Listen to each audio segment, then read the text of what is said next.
Los petroleros que salen de Venezuela están jodidos. Por si no lo sabéis, Estados Unidos va ya por su tercera presa de los últimos días. Un petrolero que está tratando de escapar en aguas internacionales. Estados Unidos busca interceptar este domingo un tercer buque en aguas internacionales cerca de la costa venezolana, según reportan medios estadounidenses. Bella no es solo el nombre de la protagonista de la película de Disney La Bella y la Bestia, sino que en este caso es el nombre del barco que transporta cerca de 2 millones de barriles de petróleo para mantener al agonizante régimen represor que lleva dando por culo a sus compatriotas desde hace 26 años. Hasta ahora, el régimen se creía completamente intocable, habían extendido su influencia y corrupción de manera magistral, pero imagino que no contaban con que un señor de color naranja iba a hacer de ellos el objetivo principal de su mandato, ya que se le escaparon durante su primer gobierno y todo apunta a que eso no va a volver a pasar. Diría que sí, creo que los días de Maduro están contados. No esta vez, no esta vez.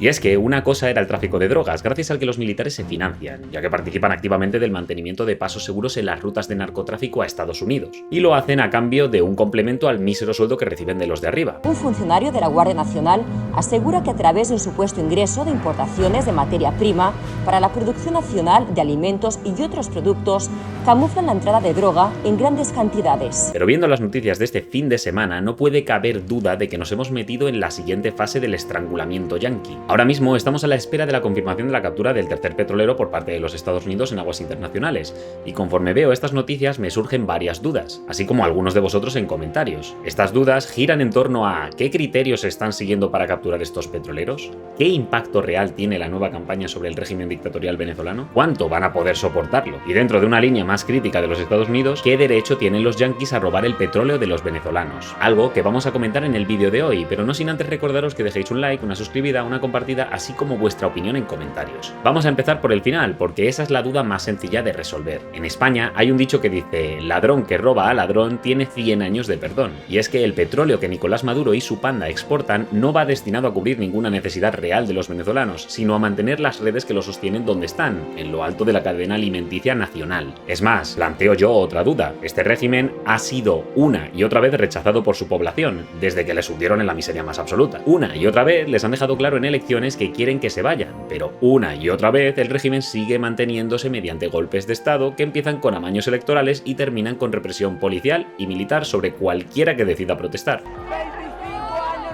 luchando contra esta dictadura y hacemos un llamado a la comunidad internacional a que actúe. Hoy fue evidente la derrota del desgraciado dictador de Nicolás Maduro. Ya basta. Maduro es un perro y no quiere soltar el mandato, es un perro, suelta el mandato y déjanos libres, déjanos regresar a casa.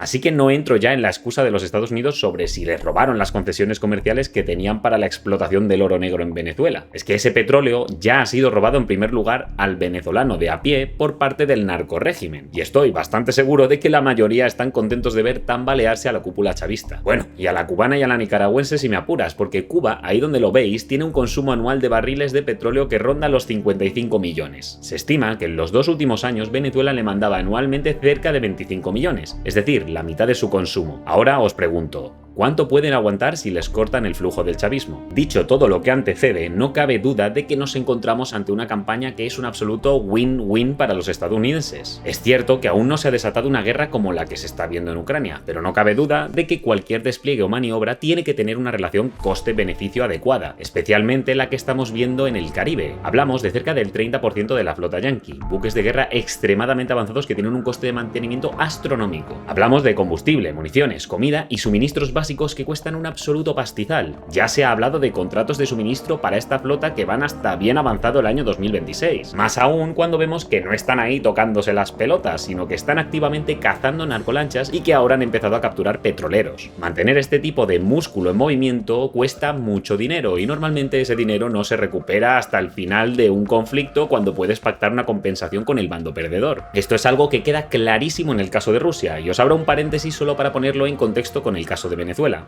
Veréis, en el conflicto de Rusia y Ucrania, Putin ha conseguido anexionarse cerca del 20% del territorio ucraniano desde 2014. Antes de 2022 se hizo con un 7% al invadir Crimea, Donetsk y Luhansk. En 2022 amplió a un 27% con la invasión, pero le retomaron gran parte de su avance y ahora está la cosa en lo que he dicho, un 20% muy estancado. Y sí, tienen algunos avances y capturas de ciudades, pero habría que ver si no es un sobreesfuerzo que están haciendo para mejorar su posición en las negociaciones que están teniendo lugar ahora. Insisto, hablamos hablamos de un 20% desde 2014. Y bueno, 2022 si tenemos en cuenta la invasión militar. Un 20% en varios años, algo que al prorruso de turno le habría parecido una predicción insultante hace 4 años, cuando se inició la invasión con un país con el que comparten una vasta frontera terrestre. Por poner más contexto, los yanquis doblegaron a Irak 2 veces en cuestión de semanas, siendo por aquel entonces uno de los ejércitos más grandes del planeta y teniendo en cuenta que estaban al otro lado del planeta. No entro a tratar cómo se mantuvo, hablamos de doblegar con poderío militar. El caso es que Putin no está sacando rédito económico real del territorio que ha capturado hasta ahora. No solo se ha jodido a nivel económico con las sanciones y congelación de activos en el extranjero,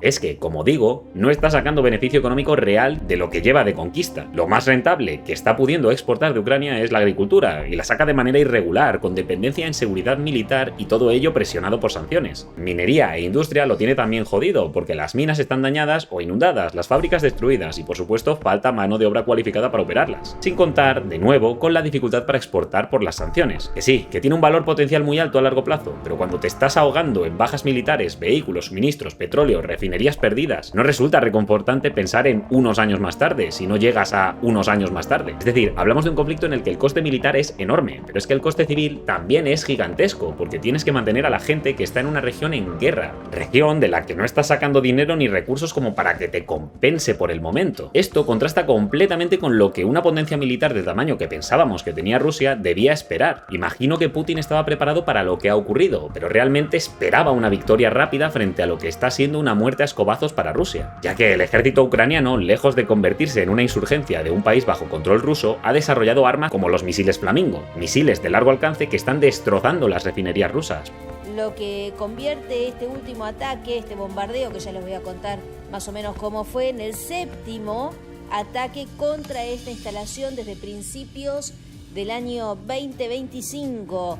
Todavía no hay mucha idea de la magnitud de estos daños, aunque viendo las imágenes da la sensación que, bueno, hay cosas por reparar en ese lugar. Por no hablar de los drones acuáticos que están empezando a golpear petroleros rusos. Tras este inesperado briefing de mi opinión de lo que respecta a la relación coste-beneficio de Rusia con la guerra de Ucrania, paso a compararlo con lo que está sufriendo Estados Unidos con la presión de Maduro. El coste del despliegue, que lleva casi 5 meses en el Caribe, es alto, pero no está costando vidas a soldados americanos, solo a la red narcotraficante que permite mantener el coste del ejército bolivariano. Y por mucho que algunos estén tratando de generar empatía y hasta simpatía con estos narcotraficantes, es extremadamente complicado que un ciudadano estadounidense sienta poco menos que alegría cuando ve caer un pepino a alguien que se beneficia de exportar drogas a su país. Más que nada porque, con el problema que todos sabemos que tienen los estadounidenses con las drogas, raro es el caso en el que alguien no tenga un familiar, amigo o conocido que se haya visto afectado por la adicción a estas sustancias. Así que en lo que respecta al coste económico, podemos hablar de gastos con los que algunos no estarán de acuerdo, pero desde luego no estamos viendo el coste de perder vidas estadounidenses en acciones militares, que es algo que estoy seguro que muchos están esperando con ansia para poder lanzarse contra este despliegue y evitar que el régimen caiga. Pero es que, además, lo que he señalado del coste económico hay que examinarlo bien, porque se ha señalado en numerosas ocasiones que el gobierno de Trump estaría sufragando todo este coste en parte gracias a los activos que el Departamento del Tesoro yanqui va congelando cada día del patrimonio de Maduro y sus afines. Y digo que día a día porque la lista de personas que van vinculando al régimen dictatorial aumenta a cada hora. Es raro no amanecer sin que se haya señalado a un nuevo familiar, amigo o empresario que esté vinculado a Maduro y su banda, o incluso a su mujer, Cilia Flores, que está viendo cómo cada vez más familiares se van sumando a la lista de narcoterroristas. El Departamento del Tesoro anunció hoy nuevas sanciones a individuos en el entorno familiar de Nicolás Maduro y su esposa Cilia Flores. Hablamos de Carlos Malpica Flores, sobrino de Cilia, así como su madre, que es la hermana de Cilia Flores, Eloísa Flores, su padre Carlos Evelio Malpica, su hermana Iramni Malpica, también su esposa Damaris Hurtado y su hija Erika Malpica Hurtado. Es decir, hace tan solo 2 días Estados Unidos ha sancionado a 7 individuos acusándolos de ser responsables o cómplices en transacciones corruptas dentro del régimen de Venezuela. Así se prohíbe a personas y empresarios estadounidenses hacer transacciones con las personas sancionadas, además de congelar los activos o propiedades que puedan tener en el país norteamericano, que ya imaginaréis que son muchos, porque estos odian el capitalismo, pero Miami les gusta más que a un tonto un lápiz. Y esto no queda aquí, queda el plato gordo, que es el que todos conocéis y por el que estoy haciendo este vídeo. Porque efectivamente, lo de capturar petroleros no ha quedado en una mera recreación de la primera misión del Call of Duty 4.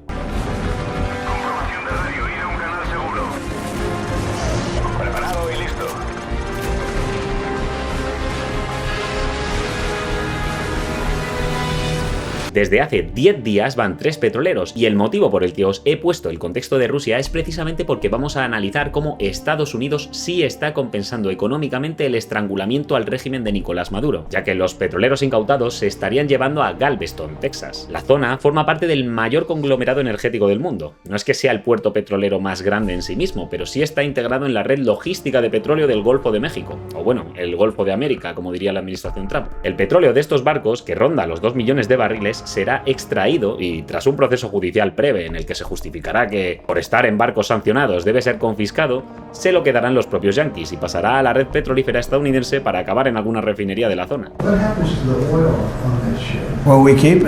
Trump efectivamente está jugando a piratas del Caribe para llanto y desgracia del régimen chavista, que ve impotente cómo su principal vía de financiamientos se le escapa entre las manos. Y alguno diréis, coño, ¿pero no iba Maduro a poner la armada venezolana a custodiar esos barcos? Pues eso es lo que dijeron, y según se señala lo están haciendo, pero lo que custodian son barcos sobre los que no recae ninguna sanción actualmente. Algo que queda muy guay sobre el papel para vender a los propagandistas del régimen, pero que en la realidad no logra nada. Porque os recuerdo que el bloqueo marítimo es parcial, no total. Los buques mercantes, sobre los que no pesa ninguna sanción, pueden seguir entrando en el país. Los que están capturando son petroleros de la flota fantasma de Maduro o que transportan crudo venezolano sancionado. Barcos que operan con banderas de otros países, algo que ya de por sí va contra las leyes internacionales que ellos mismos tergiversan para usar solo lo que les conviene cuando se trata de denunciar a los Estados Unidos. Vamos, que no queda demasiado bien escoltar con tu armada a un petrolero de una flota que supuestamente no existe y que se destina a Irán, China o a Rusia con descuentos ridículos. Por eso, muchos señalan que lo que está tratando de hacer el régimen es aparentar fuerza de cara a su población, cuando saben que tienen que mantener su armada lo más lejos posible de la estadounidense, no solo por el riesgo de ser hundidos, sino también por el riesgo de darle una excusa a Trump. Todo esto trae problemas obvios para el régimen: la pérdida de tu flota fantasma, que no es fácil de reponer y de la que dependes para sostenerte. La entrada de divisas queda bloqueada. Al no poder vender petróleo, dejas de recibir dólares, algo que en un país con una inflación de varios cientos de puntos porcentuales es un problema, porque no es que puedas depender mucho de tu propia moneda para funcionar. Además, ocurre algo muy interesante con la extracción de petróleo, y es que se dice que al régimen le quedan un par de días más en los que poder extraer y almacenar el crudo pesado venezolano, ya que exportarlo se complica al ser confiscado y absorbido por los yanquis.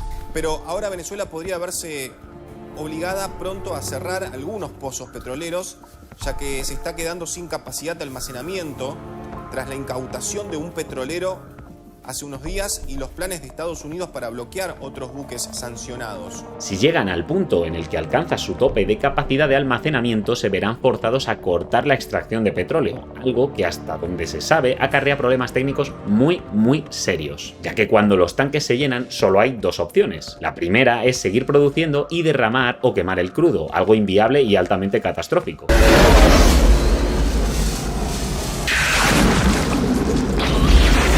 Exprópiese. La opción 2 no es mucho mejor para el régimen, ya que implica cerrar los pozos. Venezuela no tiene almacenamiento infinito y gran parte de su crudo es pesado o extrapesado. Es decir, necesita mezcla, calor o diluyentes y no se puede dejar quieto indefinidamente. Cuando los tanques están al límite, se corta la producción sí o sí. Pero eso acarrea un problema, ya que cortar el pozo no es como cortar un grifo. El principal problema es que se pierde presión en el yacimiento. El petróleo sale gracias a la presión natural del subsuelo o a la presión artificial que se le meta. Y al parar la extracción, la presión cae o se desestabiliza y el crudo deja de fluir como antes. Al reabrir el pozo puede no volver a salir solo. Esto obliga a inyectar agua, gas o vapor, algo que es carísimo. De hecho, en campos viejos, como muchos venezolanos, cada parada mata productividad, porque el petróleo venezolano es muy viscoso y al parar el crudo se enfría, se espesa o se solidifica dentro del propio pozo y las tuberías. Al intentar reactivarlo no tienes solo el problema de la presión, es que además hay que calentarlo o inyectar químicos o reperforar. Algunos pozos no vuelven jamás. Otro problema es que al parar la extracción de manera prolongada se acumulan sales, arenas y se genera corrosión en las válvulas y tuberías que hacen que el pozo colapse. Y finalmente te la juegas a joder directamente el petróleo, ya que se puede producir cambios en la presión, invasión de agua, provocar que el crudo quede atrapado permanentemente. Es decir, reactivar implica traer a técnicos especializados, técnicos que huyeron de Venezuela hace bastante tiempo y que no están por la labor de volver a una narcodictadura. ¡Ni de coña, chaval! También necesitarían equipamiento muy caro, si es que lo tienen, y ponerlo a trabajar durante mucho tiempo, tiempo del que Maduro puede no disponer. Para el régimen chavista, cortar la producción no es un paréntesis, es una condena. Por eso, estas nuevas medidas son un problema tan grave, porque los efectos son muchísimo más inmediatos. Maduro amenazaba en su momento con que si entraba el gobierno legítimo habría un paro nacional y nadie haría nada hasta que él volviera. Que si el imperialismo llegara a dar un golpe de mano y hacer un daño desde el mismo momento en que se decretara la orden de operaciones, movilización y combate de todo el pueblo de Venezuela, la clase obrera venezolana decretaría una huelga general insurreccional y en este país no se movería un alfiler. Esto daba a entender que iba a hacer que el país colapsase para Edmundo y María Corina. El problema parece ser que la patata caliente podría estar a punto de explotarle a él con el tema del petróleo. Y cierro con una reflexión. He oído decir que podrían no haber problemas de suministro de gasolina, al menos a nivel interno, ya que para evitar que este petróleo se pierda, pondrían a trabajar las maltratadas y escasas refinerías que quedan en el país. Así podrían producir gasolina para consumo propio. Pero esto no solventa el problema, porque Venezuela no puede vivir de su autoconsumo. Tal como dije, necesita la entrada de divisas extranjeras, que son más estables y casi más oficiales que su propia moneda. De hecho, creo que ahora se están empezando a llevar más los euros que los dólares. Además, no olvidemos que Maduro necesita nafta del exterior para poder producir ese combustible, y la flota no solo está capturando petroleros venezolanos, también está bloqueando el paso a cargueros sancionados como los chinos, rusos o iraníes que pueden traerles ese soluble. Así que hay que estar atentos estas semanas en las que el bloqueo podría empezar a generar reacciones inesperadas. Dicho esto, yo no tengo ni idea del asunto, así que te toca a ti ilustrarnos con tu opinión. ¿Puede este bloqueo tener resultados interesantes a corto plazo sobre el régimen? ¿Veremos algún incidente armado en los próximos abordajes? Y lo más importante, ¿qué nombre de pirata del Caribe le pondrías a Trump y a Maduro? Te leo, suscríbete y oye, considera pillar una membresía como estos jóvenes para darme de comer. Especial agradecimiento a Sergio Bounzas y David Lancheros por unirse, y a los másters de Sebastián Castillo, Nico Chom, Khabib, Lautaro Chazarreta, Leonardo Maza, Daniel Chivico Rey, Drago, Targames y Facundex Tabs. Hasta la próxima.